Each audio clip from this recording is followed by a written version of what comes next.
আজি ৰাষ্ট্ৰীয় প্ৰেছ দিৱস। ধুবুৰী প্ৰেছ ক্লাবৰ উদ্যোগত আজি অনুষ্ঠিত হৈছে দিনজোৰা কাৰ্যসূচী। পুৱা ধুবুৰী প্ৰেছ ক্লাবত পতাকা উত্তোলন কৰে সভাপতি ৰাজীৱ শৰ্মা।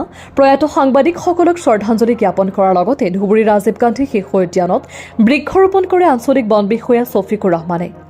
আজি দিনজোৰা কাৰ্যসূচীৰ লগতে সন্ধিয়া বৰ্ণাঢ্য সাংস্কৃতিক অনুষ্ঠান, বিভিন্ন জাতি জনগোষ্ঠীৰ দলে পৰিৱেশন কৰিব নৃত্য গীত।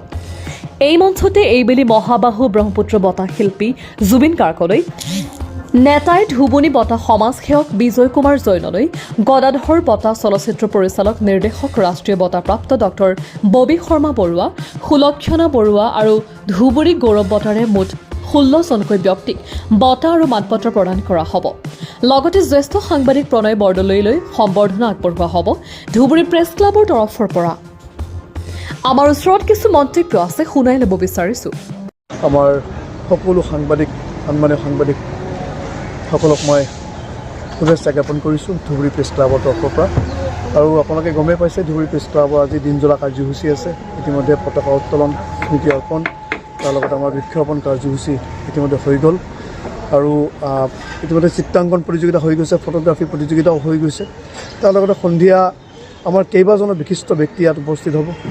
অসমৰ সুনামধন্য জ্যেষ্ঠ সাংবাদিক প্ৰণয় বৰদলৈ ডাঙৰীয়া, চলচ্চিত্ৰ নিৰ্দেশক পৰিচালক ডক্টৰ ববি শৰ্মা বৰুৱা, তেখেতৰ সুযোগ্য কন্যা সন্তান, নেশ্যনেল এৱাৰ্ড উইনাৰ, চলচ্চিত্ৰ বঁটা নেশ্যনেল বঁটা পাইছে তেখেত সুলক্ষণা বৰুৱা, আৰু কেইবাজনো বিশিষ্ট ব্যক্তি স্থানত উপস্থিত হ'ব। তাৰ লগতে এইবাৰ প্ৰথমবাৰৰ কাৰণে কৰিছোঁ ধুবুৰী প্ৰেছ ক্লাবৰ তৰফৰ পৰা আমি 16 জনকৈ বিশিষ্ট ব্যক্তিক আমি বিভিন্ন বঁটাৰে সন্মানিত কৰাৰ এটা চেষ্টা কৰিছিলোঁ। আৰু য'ত নেকি আমাৰ মহাবাহু ব্ৰহ্মপুত্ৰ বঁটা আমি জুবিন দাক দিছোঁ। জুবিন দাক যদিও আহিব পৰা নাই, কিন্তু আমাক বাৰ্তা পঠাইছে, তেখেতে গ্ৰহণ কৰিছে এই বঁটা। আৰু আমি তেখেতক লগ পাই তেখেতৰ তাত গৈ পেলাই আমি বঁটাটো দিম।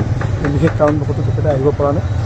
আৰু কেইবাজনো বিশিষ্ট ব্যক্তিক, যিসকল ব্যক্তিয়ে সমাজৰ কাৰণে কাম কৰি গৈছে, সেয়া সাহিত্য জগতত হওক, প্ৰকৃতিৰ জগতত হওক, ব্যৱসায়িক ক্ষেত্ৰত ব্যস্ত থকা মানুহো আমি তেনেকুৱা পাইছোঁ যে বহু মানৱ জৰুৰী কাম তেওঁলোকে কৰে। তেনেকুৱা ব্যক্তিত্বকো আমি বাছি উলিয়াইছোঁ।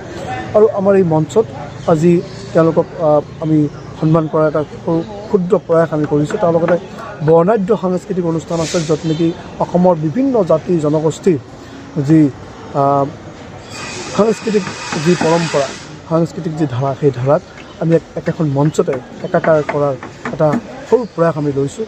আজি এই মঞ্চতে বিভিন্ন জাতি জনগোষ্ঠীৰ যি সাংস্কৃতিক যি পৰম্পৰা, যি কলাকৃষ্টি, সেই কলাকৃষ্টি আমি প্ৰদৰ্শনৰ চেষ্টা কৰিম। আৰু সকলোৰে সহযোগিতা আমি কামনা কৰিছোঁ। তেওঁলোকে তেওঁ অলৰেডি ভালকৈ কৈছে, মানে পুৱাৰ পৰা ষ্টাৰ্ট কৰি আজি ৰাতিলৈকে যি প্ৰগ্ৰাম আছে, সেই কাৰ্যসূচীৰে আমি পালন কৰিবলৈ ওলাইছোঁ আজি ৰাষ্ট্ৰীয় প্ৰেছ দিৱসত। আৰু এই প্ৰেছ দিৱসত আমি ইতিমধ্যে পতাকা উত্তোলন কৰিলোঁ, শ্ৰদ্ধাঞ্জলি জ্ঞাপন কৰিলোঁ। সিহঁতে আমাক এৰি গৈছে। খুব কম সময়ৰ ভিতৰতে সিহঁতে মানে আমাক এৰিলে ত্যাগ কৰিছিলে। সিহঁতক সম্বৰ্ধনা জনোৱা হ'ল, গছপুলি ৰোপণ কৰা হ'ল ৰাজীৱ গান্ধী পাৰ্কত। আৰু আশা কৰোঁ যে গোটেই দিনৰ যি আমাৰ প্ৰগ্ৰাম আছে, এই প্ৰগ্ৰামবোৰো ধুনীয়াকৈ পাৰ হ'ব। আৰু এই প্ৰেছ দিৱসত গোটেই আমাৰ ধুবুৰী জিলা আৰু অসমৰ সাংবাদিকৰ পৰা যিমান মানুহ আছে চবকে মই শুভেচ্ছা জ্ঞাপন কৰিছোঁ। ধুবুৰীৰ পৰা তাপস চৰকাৰৰ ৰিপৰ্ট, সুহানা লাইভ।